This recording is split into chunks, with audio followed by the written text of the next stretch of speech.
Tesoros del Ñelol. Bueno, sumamente fuerte por dónde empezar. Para mí ha sido sumamente fuerte el día de hoy verme al espejo, ver, no sé, verme el pelo largo, verme los rulos bien hidratados por lo demás, verme con, no sé, con tantos colores que yo pienso en la antigua cuando era chica que en ningún momento se le hubiera ocurrido utilizar. Hay un recorrido que me ha permitido hoy estar en lugares, en eventos, en encuentros que jamás pensé que me iban a invitar. Y ahí estoy, dureando, dándolo todo, siendo firme a quien soy. Pero siempre hubo una incomodidad desde que soy muy pequeña. O sea, siempre hubo esta situación en donde sentía que algo me faltaba o algo me sentía amarrada, me sentía encerrada y sentía que había algo ahí que estaba a punto de encender una llama y yo tenía más que claro desde muy pequeña de que eso iba a quemar absolutamente todo a mi alrededor. Bueno, para la gente que no me conoce, soy Tiwa Yanay. En los distintos medios donde me muevo, bueno, dentro de mi comunidad LGBT yo soy activista. Dentro de mi comunidad Ballroom yo soy una madre, soy madre de una casa. Dentro del arte soy bailarina, me dedico a eso hace varios años. Pero siempre estuvo coartado por distintas situaciones, o sea, convengamos. Si tú eres hombre, no podéis usar esto. Este color no es de hombre, es de mujer. Que no podéis utilizar esto y una infinidad de cosas que te dicen desde pequeños, ni siquiera tienes conciencia de quién eres. No sé, 3 años, 4 años, y ya te implantan un montón de formatos, de esquemas que tú tienes que cumplir. Y eso a mí siempre me incomodó y yo nunca entendía por qué. Y sobre todo el gran peso que hay desde que tú tienes, no sé, 4, 3 años y ¡pum!, te veis maricón. Fuerte, fuerte. Y tú ni siquiera sabes qué hiciste, no sabes por qué, pero ya sabes que es algo malo y si lo demuestras vas a tener problemas siempre. O sea, estoy hablando de una niña de 5 años, un niño, que le dicen eso, ya sabe o tiene la sensación de que tiene un defecto. Aquí es donde quiero mencionar que estos discursos de odio desde la infancia te coartan mucho después para poder desarrollarte en el futuro, ¿sí? Yo estudié en un colegio católico. Mi familia era adventista. Yo vivía junto con mi mamá y mi abuelita en Nueva Imperial, un pueblo chico por lo demás y con todos esos atados. Fue sumamente difícil como el redescubrirme, no solamente como en lo identitario, sino también como descubrirme como artista. Y saben, yo me acuerdo específicamente la primera vez que me sentí muy emocionada de haber visto, no sé, una presentación, un show o haber escuchado música que me llamara la atención. Porque en ese entonces, ya, la religión dominaba mi casa. Entonces, como que las canciones de mundo no eran tan bienvenidas. Y me pasó que una chica que me cuidaba después del colegio, obviamente mi mamá independiente, mi abuela trabajaba y todo, me tenían que dejarme encargar en algún momento. Fui a su casa, me llevó a su casa y me dejó muy entretenida ahí, tranquilita ahí, jugueteando en el computador, jugando varias cosas y en un momento me dejó una playlist de esos años. Aquí estamos hablando del año 2002. Yo tenía alrededor de 5 años o 6 años, estaba entre kinder y primero básico y la primera canción, yo me acuerdo perfectamente, la primera canción que yo vi esa vez fue Baby One More Time de Britney Spears. Y yo quedé así. ¿Qué es esto? O sea, nunca había visto de partida a una chica tan blanca, la costumbre. Nunca había visto a alguien bailar así, con tanta feminidad, tan sensual. La costumbre siempre con la radio y la tele como que no te muestra tantas cosas. Entonces para mí fue muy impactante verlas, no sé, bailando, cantando, dándolo todo. A mí me encantó. O sea, como que mis ojitos, yo me acuerdo perfectamente desde pequeña que brillaron un montón y hasta el día de hoy me acuerdo de esa instancia. Para mí eso fue un antes y un después. Como que eso me gusta, eso quiero. O sea, yo quiero estar ahí, quiero estar con ella, quiero ocupar ese pelo, quiero ocupar esa ropa, quiero bailar con esos chiquillos que están ahí ante todo, por lo demás. Entonces fue como un instinto, como que eso me gustaba. Y ahí descubrí, boom, me gusta el show. Pero obviamente en el contexto, como les decía, estaba el colegio.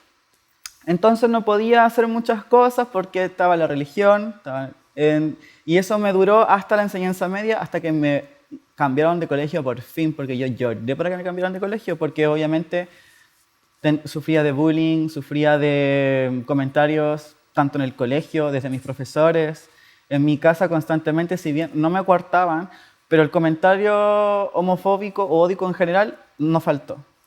Pero todo esto ya como que tuvo un revuelo bien grande para mí cuando estuve en la enseñanza media, cuando me cambió el liceo en Temuco. Ya para el 2011 conocí un montón de gente, el liceo era mucho más abierto, había mucho más arte en el ambiente, entonces como que pude probar distintas artes. Pude probar pintura, pude probar canto, estuve en el coro, porque la otra estaba metida en todo.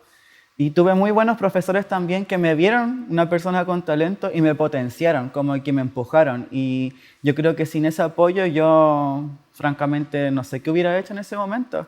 Porque yo lo hacía igual, no me detenía, pero igual recibía un montón de comentarios homofóbicos y ódicos que nunca faltan y hasta el día de hoy no me han faltado. Y de hecho mucho peor hoy en día. La cosa es que en ese periodo del liceo pude descubrir también una nueva forma de relacionarme porque yo era súper retraída, o sea, me costaba cómo socializar con la gente. Y aquí también descubrí algo bien grande, y eso es como súper choqueante para muchos, yo creo, sobre todo para estas zonas, que ahí descubrí que era mapuche. Y ahí descubrí que me veía mapuche. ¿Y a qué me refiero con esto? Escuchaba un montón de comentarios sumamente racistas, sumamente violentos, respecto a las protestas, me trataban de india, un montón de cosas respecto a mi tono de piel. En ese entonces, obviamente, con mi pelo corto, si bien ya tenía rulos, no me molestaban de ser mecha de clavo, no sé, pero había un montón de cosas que, ya siendo maricón, amanerado desde chica, porque sí, lo era, o sea, no había por dónde perderse conmigo, cero posibilidad. La cosa es que ahí también descubrí que no solamente habitaba algo internamente en mí, sino es lo que la gente lee de mí. Y ahí como que descubrí que era mapuche, o sea, yo lo sabía, viví con la cultura toda la vida, pero nadie nunca me lo había refregado en la cara. Y me imagino que muchas personas racializadas en distintos espacios, las personas afrodescendientes les pasa siempre, o sea, les recuerdan siempre que son negras. Y a mí me recordaron siempre que fui mapuche. Igual todo ese proceso, todo ese cambio, o sea, imagínate qué es lo que es hoy en día ser, ya era maricón, más encima de ser mapuche. ¿Qué pasó? Que ya a mí jamás me hicieron parte de la cultura. Como que he hablado con gente que está en esta misma situación y lo que nos pasa principalmente es que nos sentimos huérfanos de la cultura, nos sentimos huérfanos del pueblo mapuche particularmente hablando. Entonces, es sumamente difícil sentir conocimiento, conocer la lengua, sentirte parte de algo. O sea, ya te rechazan por maricón, por todo esto y por esto acá, y ni siquiera puedes estar dentro de tus mismas raíces, ni siquiera vivirlas. Como que siempre tuve esa sensación de frustración, ¿ya? Pero todo eso se me fue, lo agarré y lo lancé cuando pude dedicarme a las danzas. Ahí, sobre todo en la época desde el liceo hasta la universidad, pude trabajar harto en el K-pop. De hecho, el K-pop para mí fue una bomba porque pude socializar. Fue la primera vez que participé en un show. O sea, yo me acuerdo esa primera vez en el 2012 que me presenté en un escenario así con producción. Me monté, me maquillé, me hice la ropa, hicimos cosas con la americana y todo para lanzar y todo, hacer un cover. En ese entonces con Black Style, si es que lo buscas está en YouTube. Entonces llegó el momento en que estaba a punto de subirme al escenario y los nervios, me tritaban las manos, transpiraba helado, me dolía la guata, tenía ganas de gritar, quería correr para todos lados y no podía. Porque, oye, es una euforia tan grande el hecho de estar arriba de un escenario. A mí me encantaba mucho, lo pasaba tan bien, a pesar de que en ese momento yo la pasaba. El peor momento, los 2 minutos antes de entrar, horrible. Pero después llegaba el momento de entrar al escenario y ¡pum! Como que estaba así usaba la transformarina, me cambiaba totalmente el mood. Me cambiaba la actitud, me sentía poderosa, me sentía grande, me sentía con mucha presencia. No sé, a mí ese tipo de instancias de mostrar perfo eran totalmente mis favoritas. Como que después de que el... Y es terrible porque uno ensaya tanto, 2 meses, 3 meses, 4 meses, ¿para qué? Para bailar 2 minutos y medio arriba del escenario.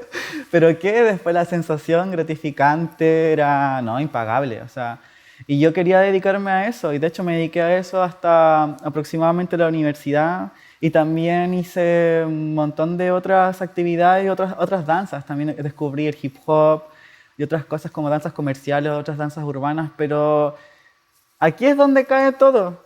Al final, siempre, siempre, siempre, en todas las danzas siempre estaba este sesgo binario. Siempre estaba este sesgo donde yo tenía que esforzarme a hiperfeminizar mi postura, mi imagen. O sea, yo era fuertísima, o sea, colimadura desde que se me ve desde el espacio.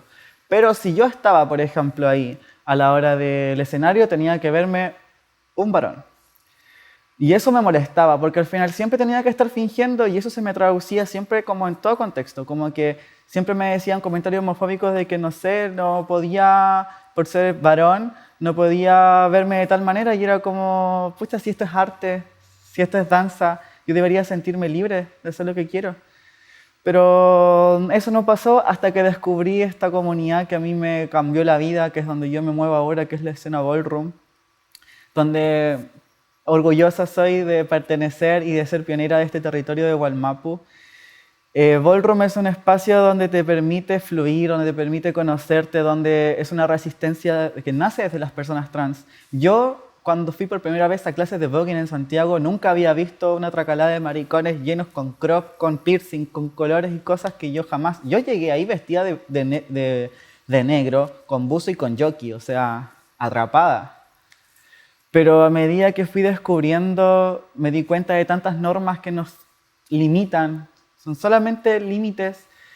Y en esta comunidad me empecé a deconstruir, empecé a permitirme esa feminidad que siempre se me negó desde que era cabra chica. Me permití cuestionar otras cosas y me di cuenta que desde muy chica siempre estuve inconforme porque no estaba siendo yo.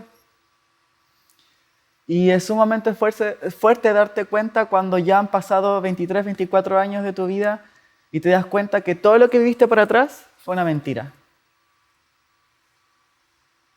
Y eso es lo más frustrante que tenemos la gente de las disidencias, porque ¿quién nos va a devolver la infancia falsa? ¿Quién nos va a devolver la adolescencia falsa? ¿Quién nos va a devolver parte de la juventud? Yo por porfiada y por dura decidí titularme en la universidad con mi nombre, que es Tiwa Yanay. Pero si no hubiera participado de esto, si no hubiera conocido a esta gente, nunca me hubiera atrevido.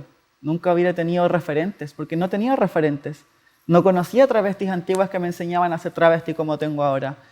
Y yo, más encima, que hay pocas visibles, yo soy referente para mucha gente y a mí eso me impacta. Y al mismo tiempo me hace sentir orgullosa y feliz de que estoy cuidando a mi niño que no tenía quien lo cuidara. Esta es la parte más fuerte porque desde que soy trans, gracias a este espacio, y empecé a bailar Vogue Femme, que es la danza específica, la única danza en toda la historia que es nacida desde y por las personas trans, afrodescendientes y latinas. Es resistencia, o sea, es el único momento en que puedo explotar absolutamente todo y nadie me lo va a cuestionar. Y a pesar de, sé que si yo hago esto en cualquier espacio, corro el riesgo de que intenten asesinarme. Corro el riesgo de que me griten cosas. Si antes me gritaban maricón en la calle, bueno, ahora me lo gritan igual, pero ahora me gritan con comentarios de acoso. ¿Por qué? Porque soy una figura femenina que anda en la calle. Mi vida ha cambiado mucho desde que soy trans, pero a pesar de eso me siento tan tranquila de verme al espejo, me siento tan orgullosa, me siento poderosa. Conocí aquí realmente el significado de familia. Yo soy madre de House of Abiyala acá y pucha, uy, qué fuerte, pero yo y esto es una historia muy real, si hoy día es 5 de septiembre, ¿no? Hace menos de un mes, sufrí un ataque transfóbico, terminé en el hospital, Me cortaron las manos, me cortaron en la cabeza, me atacaron con una pistola.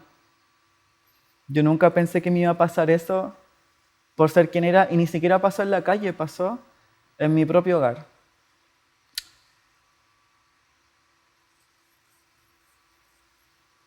Es así de sencillo.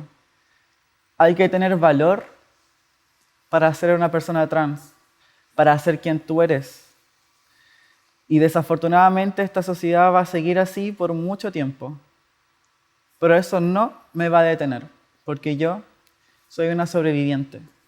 Soy travesti, soy mapuche, soy marrona y soy artista. ¿Sabes lo que te digo?